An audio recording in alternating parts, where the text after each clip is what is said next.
నమస్తే అండి. నా పేరు డాక్టర్ సంధ్య. మనం ఈ వీడియోలో థైరాయిడ్ గ్లాండ్ గురించి తెలుసుకున్నాం. అసలు థైరాయిడ్ అంటే ఏంటి? అవి చేసే ఫంక్షన్స్ ఏంటి? అండ్ ఎప్పుడైనా వాటిలో చేంజెస్ వచ్చినప్పుడు మనకి జరిగే ప్రాబ్లమ్స్ ఏంటనేది చూద్దాం. అదేవిధంగా హోమియోపతి మెడిసిన్స్ ఏమైనా మనకి ఈ థైరాయిడ్ ప్రాబ్లమ్స్ నుంచి బయటపడడానికి ఏదైనా ఉంటాయా అనేది కూడా మీకు చెప్తాను. అండ్ మొదటిగా ఏంటంటే అసలు మనకి థైరాయిడ్ గ్లాండ్ అనేది మనకి విండ్ పైప్‌కి పైన అండ్ లారింక్స్‌కి కింద పర్టిక్యులర్‌గా ఈ యొక్క లొకేట్‌లో మనకి సిట్యుయేషన్ అయి ఉంటుందండి.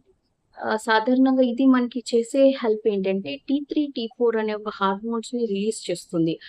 మనకి ఒక టీఎస్‌హెచ్ అనే ఒక సపోర్ట్ తోటి ఈ టీ3, టీ4 అనేవి రిలీజ్ చేస్తాయి. అండ్ పర్టిక్యులర్‌గా ఈ టీ3, టీ4 అనేది బాడీలో ఒక ప్రతి సెల్ ఒక రేటింగ్‌లో మనకి హెల్ప్ అవుతుంది.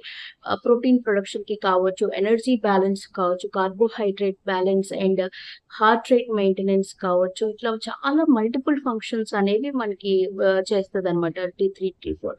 పర్టిక్యులర్‌గా ఎప్పుడైనా మనకి వీటిలో ఒక ఇర్రెగ్యులారిటీస్ ఏర్పడితే ఏంటంటే, వాటిలో ఏంటంటే మనకి హైపో అండ్ హైపర్ థైరాయిడిజమ్స్ అంటూ ఉంటాం. ఈ థైరాయిడ్ గ్లాండ్ ఒక ప్రాబ్లమ్స్ అన్నమాట. మనకివి ఎందుకు వస్తూ ఉంటాయంటే, ఒకటి హెరిడిటరీ అయ్యుండొచ్చండి. అండ్ లేకపోతే మనకి ఇర్రెగ్యులర్ హార్మోనల్ ఉంటే అది వస్తుంది. అండ్ లేదంటే మనకొక స్ట్రెస్ లెవెల్స్ అనేవి కాన్స్టెంట్ స్ట్రెస్ లెవెల్స్ మెయింటైన్ అవుతున్నా మనకి థైరాయిడ్ అనేది ఎగ్జిబిట్ చేస్తూ ఉంటారు. అండ్ చాలా వరకి మనకి ఫస్ట్ ట్రైమిస్టర్‌లో కూడా ఈ థైరాయిడ్ ఇర్రెగ్యులారిటీస్ అనేవి స్టార్ట్ అవుతాయి. చాలా మంది మదర్స్ ఎగ్జిబిట్ చేస్తూ ఉంటారు ఫస్ట్ ట్రైమిస్టర్‌లో. ఇది ఒక కారణం. అసలు హైపోథైరాయిడిజం అంటే ఏంటో చూద్దాం. హైపోథైరాయిడిజంలో ఏంటంటే ఈ టీ3, టీ4 ఒక ప్రొడక్షన్ అనేది లోగా ఉంటుంది. అండ్ టీఎస్‌హెచ్ ప్రొడక్షన్ అనేది normal or A bit high ఉంటుంది. అండ్ బట్ టీ3, టీ4 లెవెల్స్ అనేవి చాలా తక్కువగా మెయింటైన్ అవుతాయి. మనకి హైపర్‌లో ఏమంటే టీ3, టీ4 అనేవి హై ఉంటాయి. అండ్ టీఎస్‌హెచ్ అనేవి చాలా లోగా మనకి ఉంటుందనమాట. వీటి సింప్టమ్స్ అసలు మనకి ఎలా ఉంటాయంటే, ఈ హైపో అనేది మనకి ఎక్కువగా చూస్తూ ఉంటాం. అంటే వెయిట్ గెయిన్ అవుతూ ఉంటారు. చాలా మెంటల్ స్ట్రెస్ ఉంటుంది. యాంగ్జైటీ ఉంటుంది.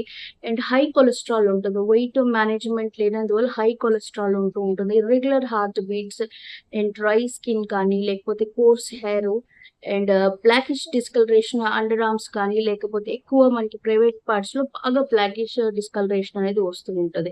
సో, ఇవి మనకి ఎక్కువ సింప్టమ్స్ అన్నమాట. హైపోథైరాయిడిజం అండ్ కాన్‌స్టిపేషన్ ఉంటుంది. పీరియడ్ ఇర్రెగ్యులారిటీస్ కూడా చూస్తూ ఉంటాం చాలా మంది వుమెన్స్‌లో. అదే విధంగా మనకి హైపర్‌లో ఏంటంటే సన్నగా ఉంటారు. బాగా ఎంత తిన్నా ఆకలి ఉంటది. సన్నగా ఉంటారు. డయేరియా ఉంటూ ఉంటది. వీక్‌నెస్‌గా ఉంటూ ఉంటారు. మనిషి ఏంటంటే తెల్లగా ఉండేవాళ్ళు కొంచెం నల్లబడ్డం అనేది జరుగుతా ఉంటుంది. అదే విధంగా ఏంటంటే విపరీతమైన కోపం ఉంటుందనమాట. హైపర్ థైరాయిడిజంలో. అండ్ ఇవి మనకి సింప్టమ్స్ అండి. మోస్ట్‌లీ మనకి 80% of the thyroid problems are hypothyroidisms ఎక్కువ ఉంటా ఉంటాయి. అండ్ వుమెనే కాదు మనకి ఇప్పుడు మెన్స్‌లో కూడా చాలా థైరాయిడ్ ఇష్యూస్ చూస్తున్నాం. పర్టిక్యులర్‌గా పిల్లల్లో కూడా మనకి హెరిడిటరీ నుంచి మదర్స్‌కి గర్భంలో ఉన్నప్పుడు వారికున్నప్పుడు కూడా పిల్లలకి క్యారీ అవుతున్న కేసెస్ కూడా రీసెంట్‌గా చూస్తూ ఉన్నాం అనమాట. సో, ఇది ఏజ్ రిలేటెడ్‌గా మనకి 10 ఇయర్స్ నుంచి స్టార్ట్ అవుతుంది. సో, అసలు మనం దీన్ని ఎలా మేనేజ్ చేయాలి? అది మొదటిగా ఏంటంటే మనకి స్ట్రెస్ ఫ్యాక్టర్స్ అనేవి చాలా వరకి మనం తగ్గించుకోవాలి. అంటే పర్టిక్యులర్‌గా ఒక లెవెల్‌లో వచ్చేటప్పటికి ఒత్తిడిని అధిగమించాలి. మనకేంటి ఏదో మెడిటేషన్ కానివ్వండి, లేకపోతే యోగా కానివ్వండి, ఏదైనా మైండ్ మనకి ఈ స్ట్రెస్‌ని తగ్గించుకునేందుకు సంథింగ్ మనం ఒక డీస్ట్రెసింగ్ టెక్నిక్ అనేది అడాప్ట్ చేసుకోవాలి. అండ్ ఫిజికల్‌గా ఏంటంటే రెగ్యులర్ ఎక్సర్‌సైజ్ అనేది మస్ట్ అండ్ షుడ్. మనకి ఎక్సర్‌సైజ్ ద్వారా రిలీజ్ అయ్యే హార్మోన్స్ అనేవి మెటబాలిజంని బ్యాలెన్స్ చేస్తాయి. సో, దాని ద్వారా మీ బాడీ రేంజ్ అనేవి చాలా నార్మలైజ్ అవుతాయి.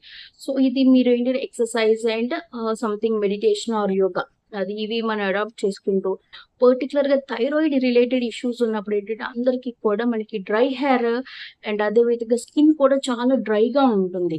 సో, వాటర్ కంటెంట్ అనేది మనం హైడ్రేటింగ్‌గా ఉండేలా చూసుకోవడం, రెగ్యులర్‌గా మనకి ఫ్రూట్ ఇంటేక్స్ కానివ్వండి, లేకపోతే చర్మానికి ఏంటంటే ఎక్కువ మనకి వాటర్ అనేది ఇస్తూ ఉంటే అది చర్మం అనేది డ్రై అవ్వకుండా ఉంటూ ఉంటది.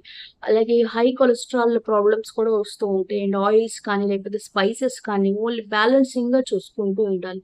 పర్టిక్యులర్‌గా థైరాయిడ్ రిలేటెడ్ ఫుడ్స్ అని ఉంటాయి. అండ్ మీకెవరైనా కావాలి అంటే ఒకసారి నాకు కామెంట్ చేయండి. ఆ రిలేటెడ్‌గా నేను ఒక పర్టిక్యులర్ ఫుడ్స్ అనేవి పెడుతూ ఉంటా. జనరల్‌గా ఏంటంటే అన్నీ తీసుకోవచ్చు. బట్ లిమిట్ వైస్ మనకెక్కువ ఏది కన్జ్యూమ్ చేయకుండా లిమిట్‌గా మీరు తీసుకుంటే ఎటువంటి ప్రాబ్లమ్ రాదు. ఎటువంటి ఫుడ్స్ అయినా.